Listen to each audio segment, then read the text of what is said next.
कहीं भगवान ये न समझ लें कि किसी ने हमारा बखान किया तो आपका मन हम में लग गया, अब कोई जाकर के फिर किसी दूसरे का बखान कर देगा तो आपका मन वहां भी चला जाएगा।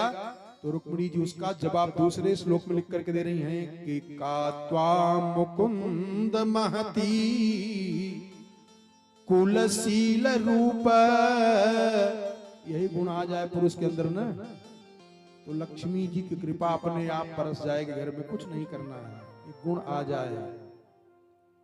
थोड़ा सा अन्यथार्थ में मत लीजिएगा, आपको समझाने के लिए प्रसंग से हट करके बोल रहा हूं। समुद्र मंथन जब हुआ था तो उसमें लक्ष्मी माता प्रकट हुई थी। सब देवता, दैत्य, दानव, मानव, यक्ष, गंधर्व, किन्नर सब चाह रहे थे लक्ष्मी जी हमारे गले में माला डाल दें, वो सोच रहे हमारे गले में, यहां तक कि शंकरव जी चाह रहे थे। एवं पार्वती जी से कहा जरा दूर बैठो, और सपवा उपवा उठा करके सब बगल में फेंक दिए, कहा कि जाने से नाराज न हो जाए। लेकिन लक्ष्मी जी उनके गले में बरमाला नहीं डाली। ब्रह्मा जी बेचारे सोचे इतना उम्र बीत गई है लेकिन नहुस नहीं रहा गया, एवं जाके पद्मासन लगा के बैठ गए कि हो सकता है कि दया दृष्टि घुमा दे। और विष्णु भगवान वो कुछ नहीं किए, वो नहीं चाह रहे थे कि लक्ष्मी जी हमारे गले में बरमाला डालें। तो लक्ष्मी जी ने वहां कहा है कि जिसको मैं चाह रही हूं हमको चाह ही नहीं रहा है, और जिसको मैं नहीं चाह रही हूं वो हमको चाह रहा है। और यही नियम है संसार का, जान लो, इशारा इशारा में समझ जाओ। ज्यादा पैसा चाहोगे नहीं मिलेगा, भगवान को चाहने लगोगे पैसे अपने आप ही आने लगेगा। लक्ष्मी जी भगवान विष्णु की गले में बरमाला क्यों डाली है जानते हो? क्योंकि शांताकारम भुजग शयनम, जो जितना शांत रहता है, जितना धैर्यवान रहता है, वो उतना ही आगे बढ़ जाता है। ध्यान देना इस बात पर। जिस परिवार में ज्यादा कलह मची रहती है ना, छोटी छोटी बात पे लड़ाई झगड़ा हो रहा है, वहां से लक्ष्मी माता धीरे से निकल के चली जाएंगी, पता नहीं लगने पाएगा। और जहां बड़ा प्रेम रहता है, परिवार में बड़ा लगाव रहता है, वहां माता जी की कृपा हो जाती है। त्यारे ध्यान देना, लक्ष्मी माता कह रही है कि हे नाथ, हे द्वारिकाधीश, हे माधव, हरि का त्वां मुकुंद महती कुलशील रूप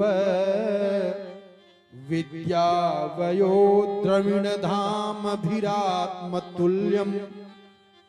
कौन सा पुरुष माता जी को प्रसन्न लगता है, अच्छा लगता है? कहा धीरा पतिम कुलवती न वृणीत कन्या, धीरा पतिम कुलवती न वृणीत कन्या, काले नृसिंह नरलोक मनोभिरामम।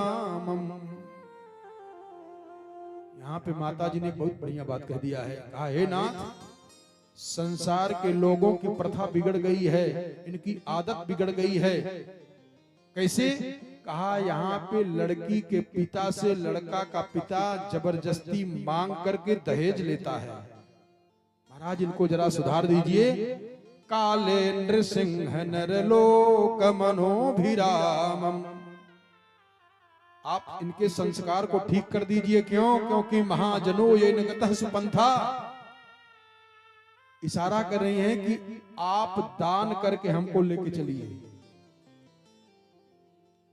संसार में नियम है कि लड़की का पिता दहेज देता है लड़के के पिता को, लेकिन महाराज आप हमको कुछ दे करके हमको ले चलिए। क्या देना है? आप पुरुषार्थ, पुरुषार्थ के साथ हमको ले चलो। तो जो पुरुषार्थी होता है, पुरुषार्थ के साथ काम करता है, व्यापार करता है, नौकरी करता है, उसके ऊपर भगवती की कृपा हो जाती है। और कई लोग लगाए रहते हैं, एक नंबर से कैसे मिल जाए पैसा, 2 नंबर से कैसे मिल जाए, ऊपर से कैसे मिल जाए, नीचे से कैसे मिल जाए।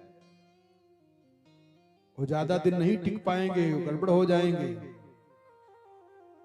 इसलिए पुरुषार्थी होना चाहिए। माता जी ने कहा, एक हमने सुनी घटना हम आपको बता रहा हूं। एक पिता अपनी लड़की का विवाह करना चाह रहा था, और हर माता पिता चाहते हैं कि बिटिया का विवाह अच्छे परिवार में कर दूं, अच्छे घर में कर दूं। देख ताक के गए और वो जो लड़के के पिताजी थे इतने ज्यादा लोभी, लेकिन परिवार सज्जन दिखाई दिया। उन्होंने कहा कुछ भी हो जाए लेकिन बिटिया का विवाह इन्हीं के परिवार में करूंगा। तय हो गया, दहेज तय हो गया, दहेज दिया। लेकिन लोभ की वृत्ति, वो लड़का जब आया विवाह मंडप में तो उसने कहा नहीं 4 व्हीलर की गाड़ी चाहिए। पिता ने सोचा क्या करूं, बेचारा खेत गिरवी रख करके कार खरीद करके दिया।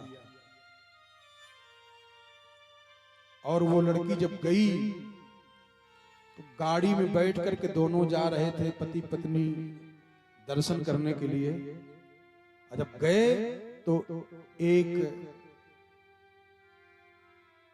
विकलांग पैर टूटा हुआ है, वो जो लेके चलते ना उसी से जा रहा था और एक तेज कार में आया, ब्रेक मारा, डांटा उसको।